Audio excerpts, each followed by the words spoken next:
Okay, a few months ago, the leaders of the world economies were all gathered in Davos, and they started talking about brain capital the same way we talk about energy and infrastructure and other kinds of physical capital.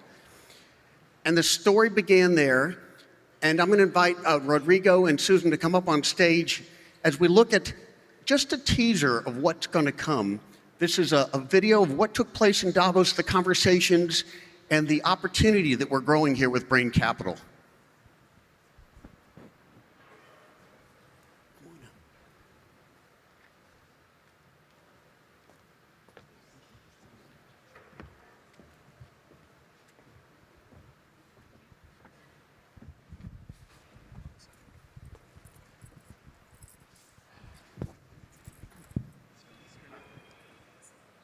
There is a short video coming.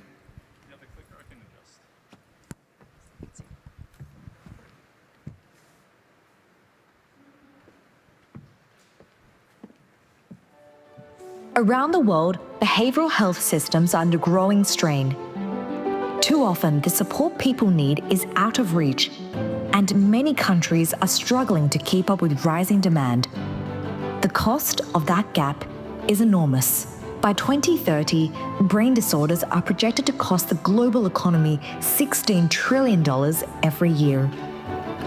And yet, experts estimate that tackling brain health challenges could restore 130 million years of higher quality life to people around the world. This pressure has made one thing clear: brain health is not a side issue. It sits at the heart of how we live, work, and thrive. Here in Davos, we're speaking with some of the world's most influential leaders about their concerns and their hopes for what behavioral health could look like if it were built around people, not systems. Together, their voices point toward a future where brain health is recognized for what it truly is: deeply human, deeply shared, and something we all have a responsibility to protect.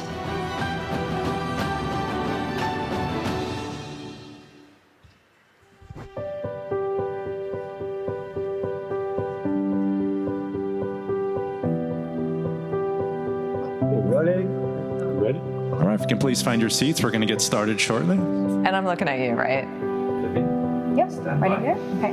And 5, 4, 3. So it's very encouraging to see how brain health is being elevated into global health agenda. The brain is the most complex organ in the human body, but the least understood. It's the command center of human life, the source of our thoughts, our memories, our emotions, our creativity, and above all, our relationships. The brain is the engine behind humanity's greatest achievements, but also its greatest failures. It makes us who we are as individuals and as a species. And yet, despite its central importance and despite the huge burden of disease, brain health has been historically overlooked. Well, we are here to bang on a drum that I feel very passionate about. Value-based care is really a key pillar to the brain economy transformation. We have got to do a better job of bringing high-quality healthcare that brings value to people receiving it in order to really boost their brain health. That's why the Davos Alzheimer's Collaborative is increasingly taking the view that we need to study the brain from birth and indeed in utero through life, because you're born with the same brain you die with. And so we have to basically think across the lifespan and across the globe, because otherwise we're not going to defeat this beast. For too long, we have separated how we think about brain health from our physical health. But actually, these things are extremely integrated. Whatever you do to take care of your heart is taking care of your brain. It takes a village to educate a child, but it takes the world to cure the brain. There are things that people can do for their brain health, and they don't have to know it's for their brain health. They can know that it makes them feel good. They can know that it helps them help other people.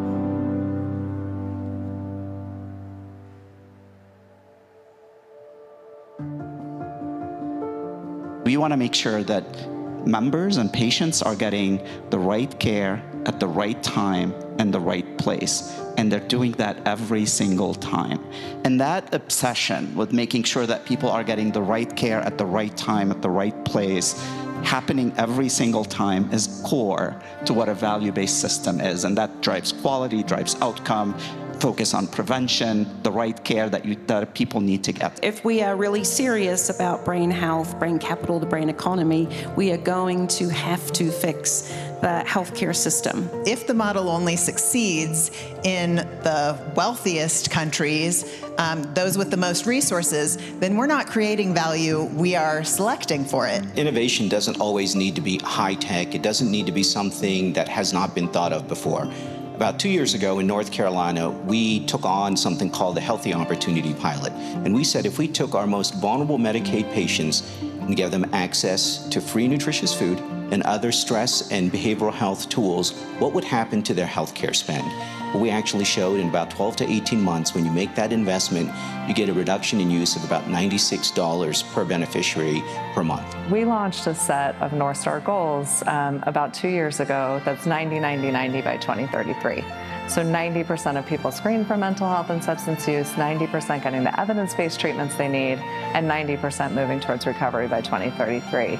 So really we're shepherding the movement around that while we're doing a lot of the policy and economics work to make that happen.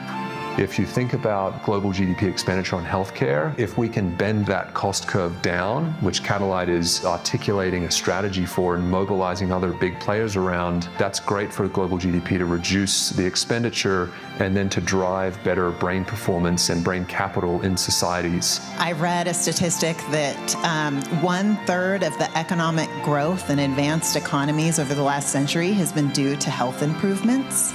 And that for every dollar we spend in health improvements, we get 2 to 4 in return in economic productivity. But in reality, there's a lot that we have to fix to make this work. And we can't afford not to fix it.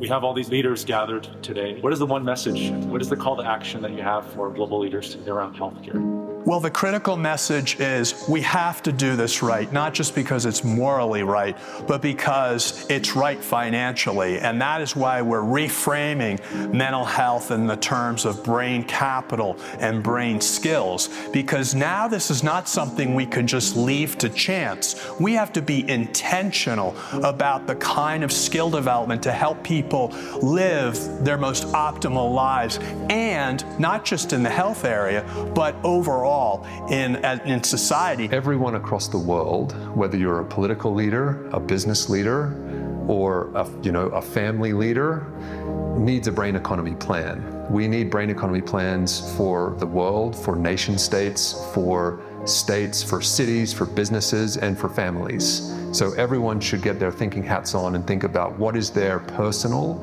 or professional brain economy plan.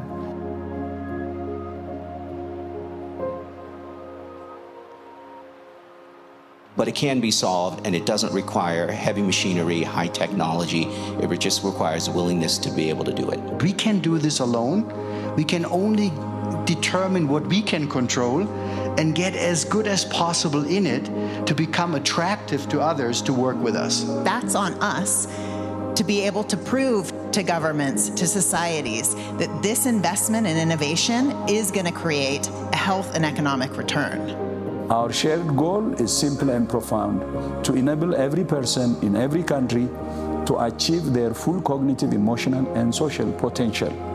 If we succeed, we will not only reduce suffering and disability, we will strengthen societies, we will accelerate innovation, and we will unlock the brain capital that the world urgently needs at this moment of rapid change.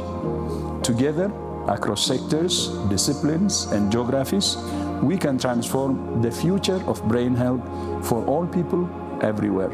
I thank you. Thank you. Thank you again.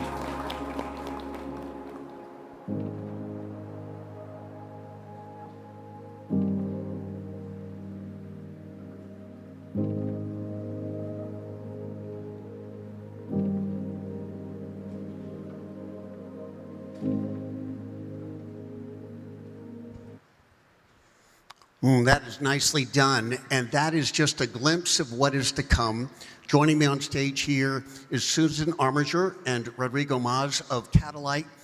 And Catalyte, we're delighted to announce, is going to create a year-long documentary on the development of the brain economy.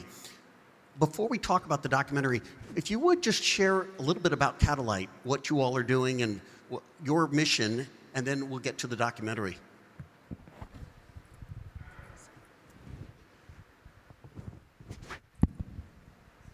Thank you. So at Catalyte, we are transforming the autism journey. So we actually operate under a value-based care contract, which you'll hear me talk about a lot. But we are, one of our specialty areas is autism service delivery, and we're really interested in the connections and the bigger umbrella of brain health. But we also build networks to ensure that people have equitable, timely access to their health care. And that's really our connection to the brain health and the brain economy. So you all were clearly there in Davos making an impression, and now that teaser will become a full-length documentary, Davos to Davos, from one year to another. Tell us more about it, Rodrigo. Yeah, absolutely. Am I good? Absolutely. And so based on the successes, by the way, we ended up winning a Telly Award. So I'm sorry, use this one here. Hello, there we go. We were very excited by the results of this documentary. We ended up winning a Telly Award through this production. And Reuters approached us through our partners in Acumen in London, says we want to build a full-length documentary on the system shift and how this is evolving. So we actually created a 4-arc narrative, which will show up here in a minute, that outlines the 4 aspects of this narrative. So you can get up on the screen. Yeah, so we're seeing the PowerPoint here, but I guess it's not displaying up there. There we go. So basically, the 4-part series includes the problem we built, the current systemic challenges that we're facing, the shift is beginning, the global alignment, and ending with a decision point. And as David mentioned, the production journey has actually started at the first European Brain Economy Summit, where we began filming and recording. Then we went to San Francisco, where we filmed at the Human Tech Summit. We are here this week filming. And we're going to continue through G7, UNGA, we're select interviews at Capitol Hill, other EU Parliament, and then ending at Davos. And the goal is to end with a very clear statement or action, an accord that we can mobilize the global community towards the importance of the brain economy and the shift that is needed. And part of that, the desired outcome that we want to achieve, is really building this global awareness. We want to be able to influence global leaders and drive the change. So you're going to see some of the crews walking around today, and also we'll be recording up on the 4th floor, so we'll be inviting some of you to be part of this, and we're going to be tracking additional gatherings throughout the year. Wonderful. I'm personally very excited about it. I went out and got a haircut to look good today. We will have film crews coming around today. It's a very exciting thing. And as Kana said, we can have all the facts, all the numbers, but storytelling is part of it. And so we're so grateful to Catalyte and your commitment to telling this story and building this year-long documentary. Thank you. Wonderful. Thank you so much. Thank you. Appreciate it. Thank you.